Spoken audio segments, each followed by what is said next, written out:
I'm still reeling, to be completely honest with you, Sarah Jane, by what we've witnessed in the last few hours in Parliament. The most serious of subjects, MPs wanting to express their opinions on what should happen in Gaza, whether there should be a ceasefire, whether Israel should be allowed to defend itself. That is what we're talking about tonight. It's really important to emphasise. And yet it has descended into a row about procedure, allegations that the Speaker has seemed too close to Labour, the SNP absolutely furious, other Conservative MPs saying that they're furious because they didn't get the chance to vote on what they wanted to. And to be honest, the whole thing has looked like a complete circus. But the thing that really matters is that the position of the Speaker has clearly been undermined by what has happened. Whether or not that's fatally undermined remains to be seen. And it is worth just watching Sir Lyndsay Hoyle talk to MPs, apologising. He looked visibly shaken when he did so. I was very concerned, I am still concerned, and that's why the meetings I've had today is about the security of members, their families and the people that are involved. And I've got to say, I regret how it's ended up. It was not my intention. I wanted all to ensure they could express their views and all sides of the House could vote. As it was, in particular, the SNP were ultimately unable to vote on their proposition. I am, and I regret, with my sadness, that it's ended up on like that, in this position. That was never my intention for it to end up like this. I was absolutely convinced that the decision was done with the right intentions. I recognise the strength of feeling of members on this issue. Clear today has not shown the House at its best. I will reflect on my... I will reflect on my part in that of the course I recommit myself to ensuring that all members of this House are treated fairly.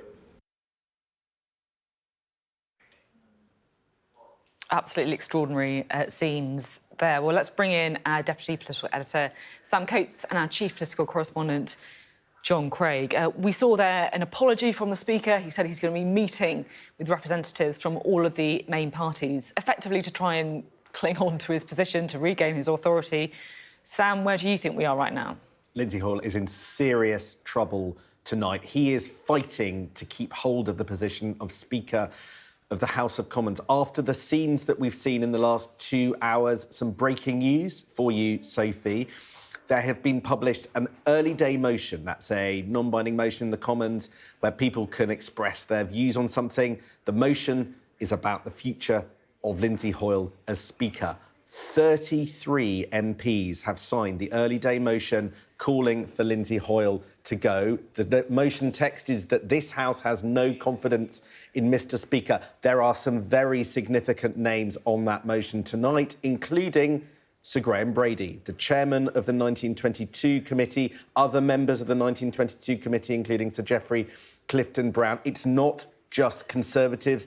SNP MPs, including Joanna Cherry, Pete Wishart, Chris Lord, John McNally, they have also signed this motion. Now, you could see that motion growing and growing. But that's not the only problem that the Speaker has. We have got the leader of the third biggest party, Stephen Flynn, all but saying he has no confidence in him. We have friends of Lyndsay Hoyle, including John McDonnell, saying he is not sure that they can continue. And we have ministers on and off the record questioning his future. Ministers texting me saying that the bulk of Tory MPs think he should go.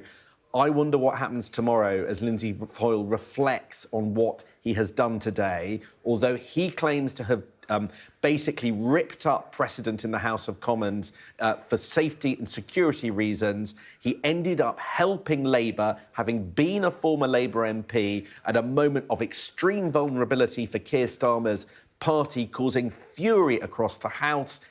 It really looks quite tough for him at the moment. It's absolutely extraordinary how rapidly this story is developing. And John, I guess Speakers only command the authority of the House of Commons, which is their entire job. If they don't have that, then they have nothing. If MPs have faith in their impartiality, in their ability to put their own beliefs, their own political desires and inclinations to the side when they sit in that chair, I mean, this is the issue, isn't it? Well, let's look at the demise of the last two speakers. John Bercow essentially had to go because he was seen to be partisan on the Brexit issue. His predecessor was Michael Martin, and his downfall came about because he didn't deal adequately with the expenses scandal of 2009 and the likes of David Cameron when he was in opposition.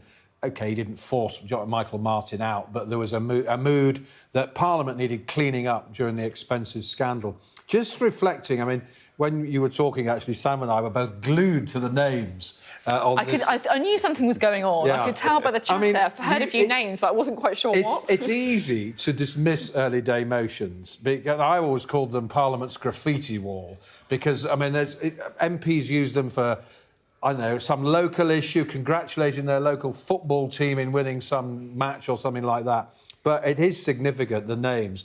Not just Sir Graham Brady, but as Sam was saying. Now, the 1922 committee meets at 5 o'clock on a Wednesday, committee room 14. Before that, the executive meets. Now, looking at these names, I think the executive probably had a bit of a chat about Lyndsay because Sir Geoffrey Clifton-Brown, Gary Sambrook, he's a member of the executive as well. And also, amongst senior Tories, you've got one of the party's deputy chairman, that's Brendan Clark-Smith's here somewhere. I saw, yes, Brendan Clark-Smith, the MP for Bassetlaw. Lee Anderson, who was until recently a deputy chairman as well. And then quite a lot of SNP names as well. One of the people whose name is on this list texted me late this afternoon and said, the EDM's gone down and it's gathering momentum. Gathering momentum, certainly you is. can argue that 33 is not a huge number, but perhaps, I mean, the House has risen now, so probably there's not a chance for more MPs to sign it tonight. I tell you what, get the popcorn ready for business questions tomorrow. When you say that. When Penny Mordaunt will be taking questions from MPs after her... I mean, that was a blockbuster intervention she made, and it was probably... I can imagine Lyndsay Hoyle would have been watching. He wasn't in the chamber, it was Rosie Wynne. He must have been watching that. Penny Mordaunt, point of order, in his room going, oh. You can imagine.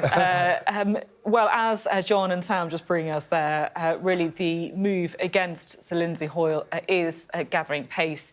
MP signing a early day motion, an EDM effectively saying that they have lost confidence in him. I want to play you now the moment when it really did feel that things had started to turn for Sir Lyndsay Hoyle, and that is the intervention of Stephen Flynn, the Westminster leader of the SNP. This is what he said in the House of Commons earlier. Mr. Speaker, whilst I acknowledge your apology, the reality is that you were warned by the clerks of the House that your decision could lead to the SNP not having a vote on our very own opposition day. As a result, we have seen the SNP opposition day turn into a Labour Party opposition day.